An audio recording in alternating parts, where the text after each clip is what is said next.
अ very good morning children's. जिन लोगों ने भी इस चैनल को सब्सक्राइब किया है, फॉलो किया है और वीडियोस देखकर पढ़ना चाहते हैं तो उनके लिए, और थॉरली पढ़ना चाहते हैं लाइन बाय लाइन, तो ये वीडियोस आपके लिए हेल्पफुल है। सो माय नेम इज़ प्रगति और हमने कुछ दिनों पहले सोशियोलॉजी के सब्जेक्ट के लिए पढ़ना स्टार्ट किया था। ठीक है, हमने सबसे जो पहली क्लास रखी थी उसमें हमने इस चैप्टर को पढ़ा था, सोशियोलॉजी एंड सोसाइटी, राइट। इससे प्रीवियस क्लास में हमने जाना था वर्ड सोशल के बारे में और सोशियोलॉजी के बारे में। आज हम थोड़ा सा और जानेंगे और उस चैप्टर में जो था हमने सोशल रिकंस्ट्रक्शन के बारे में भी जाना था, लेकिन अब हम पहले इस चैप्टर को कंप्लीट करेंगे, ठीक है, ताकि आप सोशियोलॉजी और सोसाइटी के बारे में और जान सकें और जो उधर जो टर्म्स थी उनसे भी इधर आकर इस चैप्टर में सोशियोलॉजी एंड सोसाइटी में अच्छे से रिलेट कर सकें। So let's start. पहले मैं आपको बता देती हूँ कि हमने पिछली क्लास में क्या पढ़ा और थोड़ा और अच्छे से बताती हूँ। तो हमने पिछली क्लास में सोशल वर्ड को अच्छे से समझा था, ठीक है।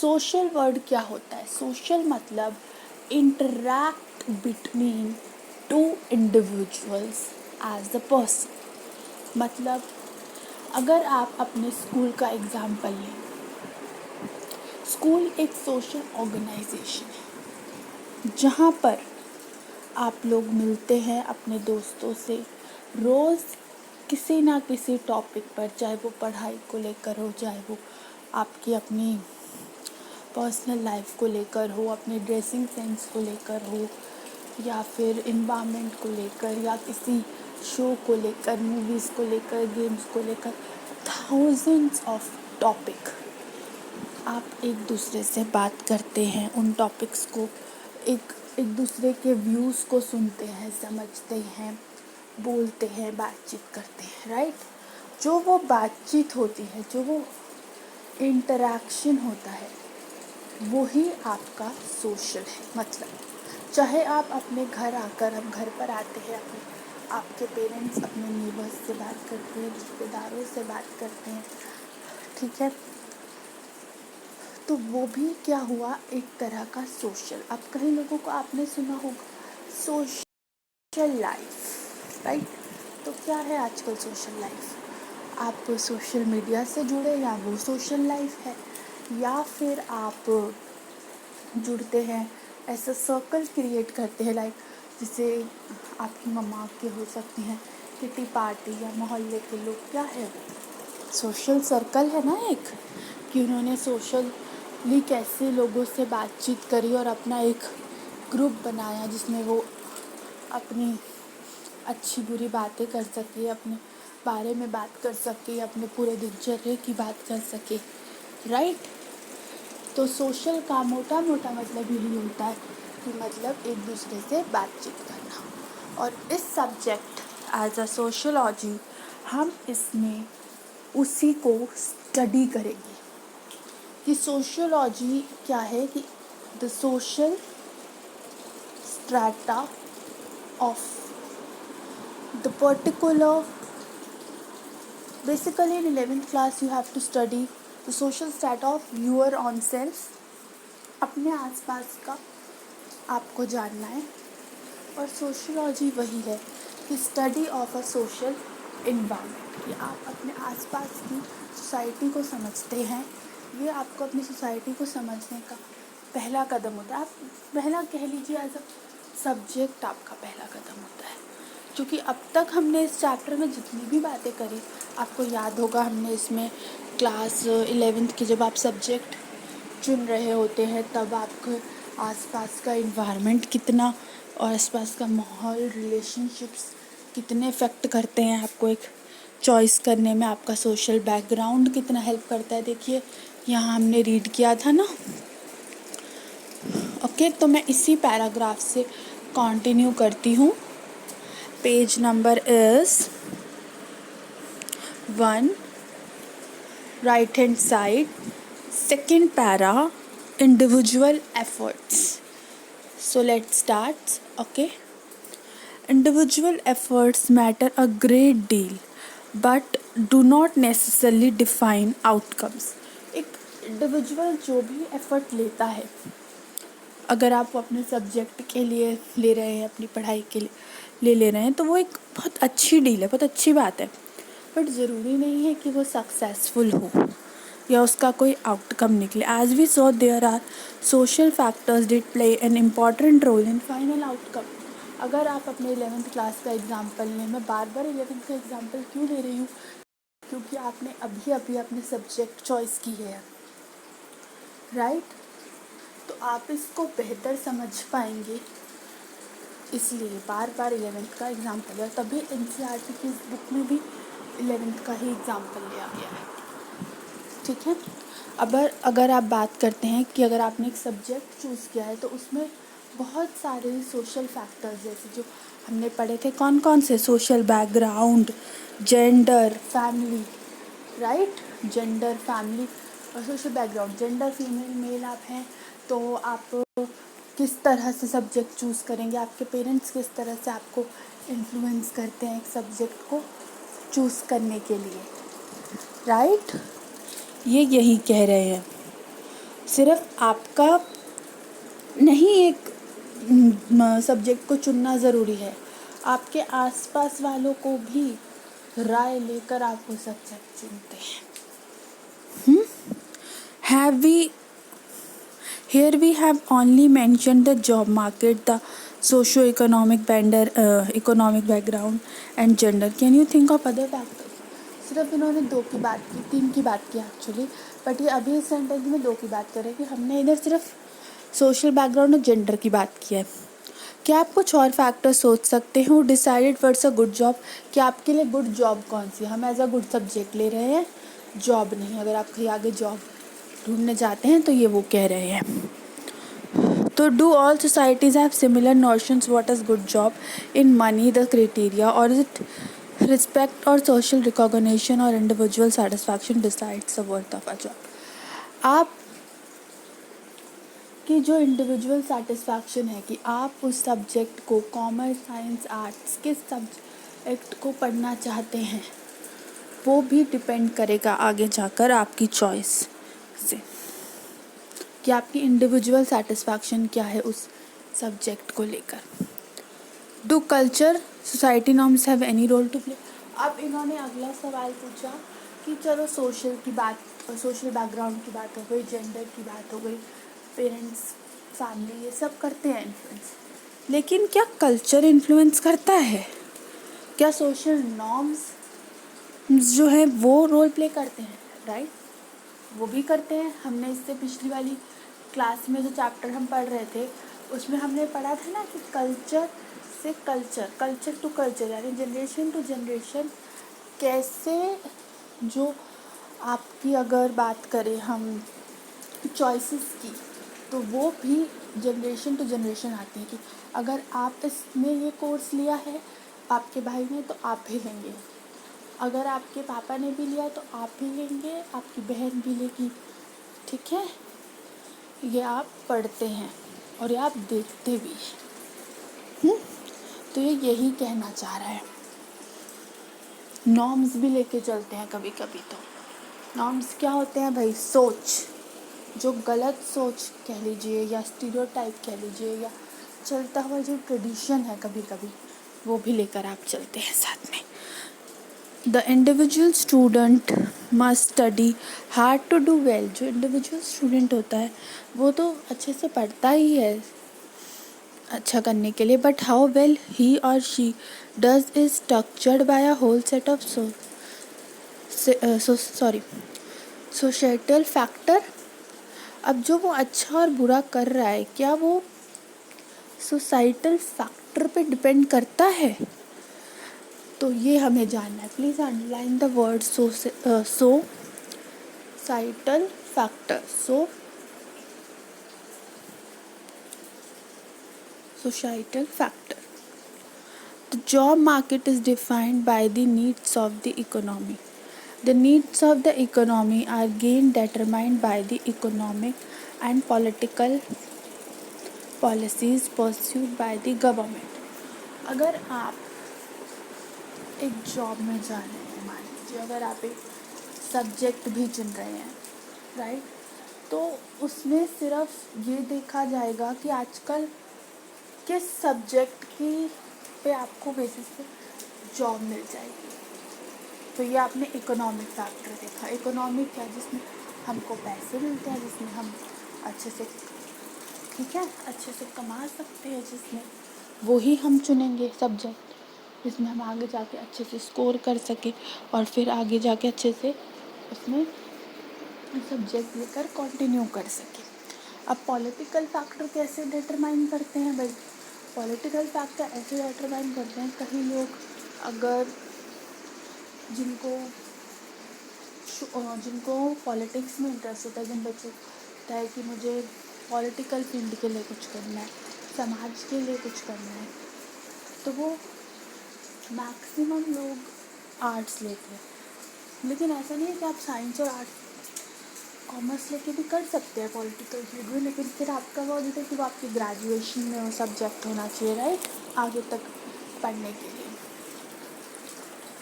तो वो यही कहना चाह रहे हैं कि कैसे एक पॉलिटिकल और इकोनॉमिक फैक्टर भी आपकी आगे जॉब को इन्फ्लुएंस करता है। बट हमने इसे जॉब के तरीके से भी समझा और आगे आपके 11th-12th के लेते हुए सब्जेक्ट को भी समझा। आई होप आपको समझ आया हो। अगर आपको कोई भी परेशानी हो, किसी भी प्रॉब्लम में कि हो कि आपको लेसन में कोई दिक्कत हो रही है या मेरी एक्सप्लेनेशन में कोई प्रॉब्लम हो रही है, तो you can easily comment on the stage, okay. The chances of the individual students are affected by these broader political and economic measures as well as the social background of his or her family. बिल्कुल पूरे chances होते हैं कि अगर आप एक subject ले रहे हैं या आगे जाके जॉब ले रहे हैं, तो ये सोशल फैक्टर, इकोनॉमिक फैक्टर और पॉलिटिकल एक बड़ा फैक्टर होता है आपके डिसीज़न को इन्फ्लुएंस करने के लिए, आपके डिसीज़न को चूज़ करने में और सोचने के लिए बहुत बड़ा फैक्टर होता है ये, ठीक है। This gives us a preliminary sense of how social studies human society as an interconnected whole. अब ये जो 3 चीज़ें इन्होंने बताई, सोशल बैकग्राउंड, इकोनॉमिक, पॉलिटिक्स, क्या इससे पता चलता है हमको? ये हमने यही तो देखा कि समाज में क्या हो रहा है, सोशल में क्या हो रहा है, हमारे आसपास लोग किस तरह से पॉलिटिकली राजनीतिकली कर रहे, राजनीति किस तरह से चल रही है या किस तरह से आजकल की चीज़ें डिमांड, जैसे आजकल सोशल मार्केटिंग, डिजिटल मार्केटिंग बहुत डिमांड में है, राइट। तो हमने अपने आसपास से देखा जिनसे लोगों को पैसा मिल रहा है, किस तरह से आजकल मटीरियलिस्टिक थिंग्स की वैल्यू ज़्यादा हो गई है, पैसे को पाने की लोगों की चाह बढ़ गई है, राइट। तो वो यही कह रहे हैं कि ये जो 3 फैक्टर है, इन्हीं को समझकर हम एक सोशल एक छोटा सा ये सेंस है समझने का कि सोशल स्टडीज़ में हाउ सोशोलॉजी स्टडीज़, कि सोशोलॉजी कैसे स्टडी करते हैं human society as an interconnected whole. अब हमने सोशोलॉजी का मतलब समझा था कि जिसमें हम एक सब्जेक्ट को स्टडी करते हैं उसे हम सोशोलॉजी कहते हैं। तो अब जो सोशोलॉजिस्ट होते हैं वो कैसे स्टडी करते हैं, वो इन्हीं फैक्टर्स को लेते हैं, और अगर हम भी अपना भी एग्जाम्पल लें तो हम भी इन्हीं फैक्टर्स को लेकर चूज़ करते हैं, और इसी तरीके से वो इंटरैक्ट करते हैं कि सोसाइटी एज अ होल, मतलब सोसाइटी एक सोसाइटी बातचीत और मिलजुल कर सब मिलाकर ऐसी है। फॉर एग्ज़ाम्पल अगर हम बात करें ब्रिटिश टाइम की, राइट, आप हिस्ट्री में पढ़ा होगा आपने 6th से 8th में। एंशियंट टाइम्स के घर कैसे थे, एंशियंट टाइम के लोगों का रहन सहन कैसा था, राइट, पढ़ा है आपने। वो किस तरह से घरों में रहते थे, किस तरह का वहाँ पे माहौल होता था।